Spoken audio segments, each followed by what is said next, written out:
And joining us now, the U.S. Surgeon General, Vice Admiral Jerome Adams. Dr. Adams, the U.S. is now reporting 30,000 new cases a day. And I want to put up a chart that shows the curve of cases in Italy and China, which have leveled off and are now going down, and the curve on the far right there, here in the U.S., which is still in the early stages and is still headed up sharply. Given the course of the disease in China and Italy, and that we are weeks or months behind them, how bad is this epidemic going to be in America, and how long will it last? Well, it's tragically fitting that we're talking at the beginning of Holy Week, because this is going to be the hardest and the saddest week of most Americans' lives, quite frankly. This is going to be our Pearl Harbor moment, our 9/11 moment, only it's not going to be localized. It's going to be happening all over the country, and I want America to understand that. But I also want them to understand that the public, along with the state and the federal government, have the power to change the trajectory of this epidemic. You mentioned Italy and Spain. They had a very, very hard time, and they're still having a hard time, but they seem to have reached their peak and are coming back down on the other side. And you say weeks, months behind, I would actually push back a little bit. When you look at their trajectory, from about a month ago is when they really started to lean into their aggressive mitigation efforts, their really aggressive mitigation efforts. And so I want Americans to understand that as hard as this week is going to be, there is a light at the end of the tunnel if everyone does their part for the next 30 days. We're seeing Washington, actually where this started, doing a much better job. California's trajectory has leveled off. And so there is hope, but we've got to all do our part. Let's talk about mitigation, because the president's top health advisors, including you, say the most important thing we can do, all of us, is to stay at home. And yet there are still 9 states. There are still 9 states with millions of Americans that still have not issued stay-at-home orders. President Trump was asked about that this week. Here he is. I leave it up to the governors. The governors know what they're doing. They've been doing a great job. I guess we're close to 90% anyway. And states that we're talking about are not in jeopardy. No, I would leave it to the governors. But Dr. Adams, the coronavirus is not a state issue. It doesn't follow or respect state borders. Dr. Fauci says he believes that there should be a national stay-at-home order. Is he wrong? Well, Chris, it's important to understand that most people across the country are doing the right thing. Over 90% of the country is staying at home, and a good proportion, more than average, are staying home even in those 9 states. But the last time you and I talked, it was about opioids. People don't know, but I've run a state Department of Health. I've been involved in health for years. And diseases don't respect state lines, but we live in a country where we have a system of federalism. And when it comes to opioids, states have different rules and regulations and laws regarding treatment, regarding syringe service programs, as you and I have talked about. I actually put out a report on tobacco cessation earlier this year, and we know that states have different laws there, and more people will die, even in the worst projections, from cigarette smoking in this country than are going to die from coronavirus this year. And so we always are struggling with trying to get information out to guide people that we know will help them be healthy with states' rights. But it's why we put out these 30 days to stop the spread guidelines. These are essentially our national stay-at-home order, and we're working with governors to figure out their needs, their desires. One more important point, the 9 states that haven't yet done shelter-in-place orders are states that actually produce a large amount of our food. So they're struggling with issues concerning how they can provide for the rest of the country to be able to stay at home. But right now, what I would say to those governors is, if you can't give us a month, give us what you can. Give us a week. Give us whatever you can to stay at home during this particularly tough time, and we're going to be hitting our peak over the next 7 to 10 days.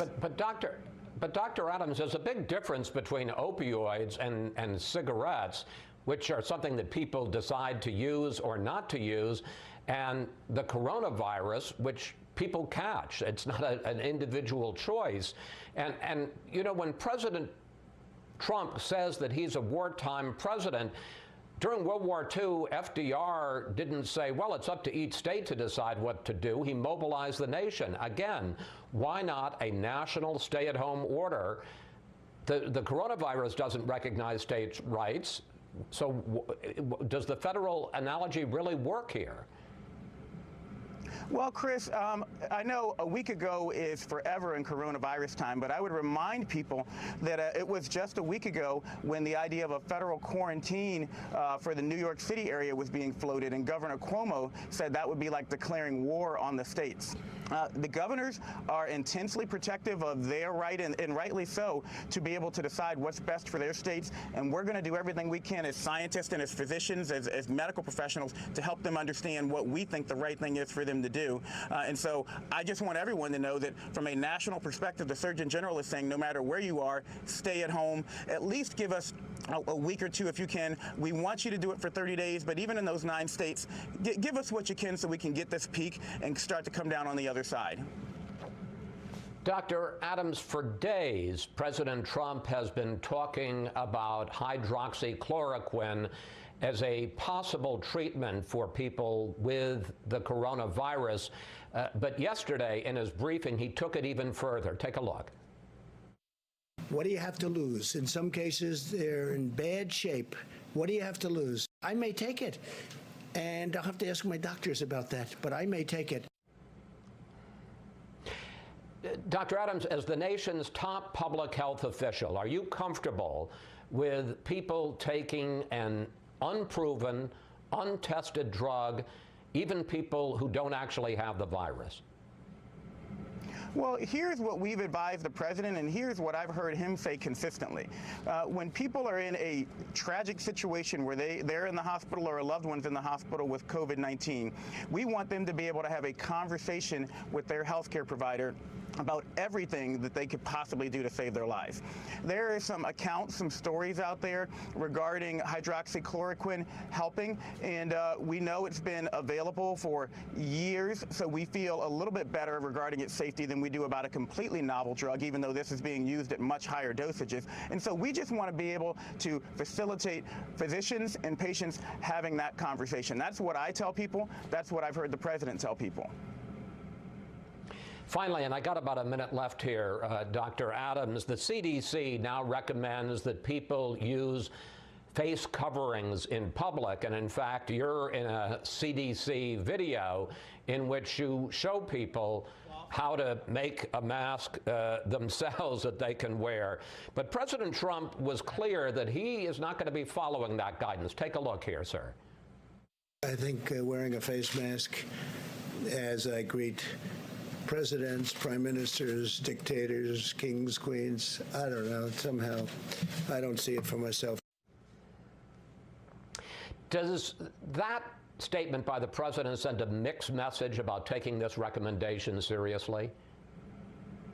Well, if you look at the CDC guidelines, they actually emphasize that, number one, they're voluntary, and number two, and the most important part of this, is they're not a substitute for social distancing.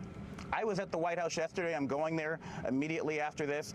The White House doctors and Secret Service are taking pains to make sure everyone is social distancing in regards to the president, the vice president, and each other. And so the president is making a choice that's appropriate for him. What I want Americans to know is if you're going out in public and you're going to be closer than 6 feet to other people, you can use a cloth facial covering. And here's mine that I made, very easy to use.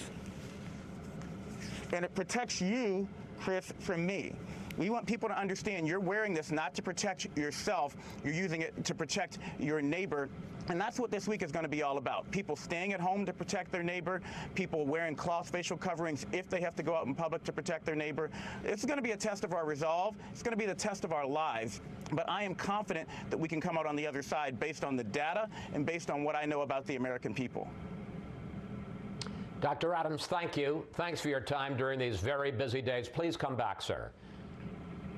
Thank you.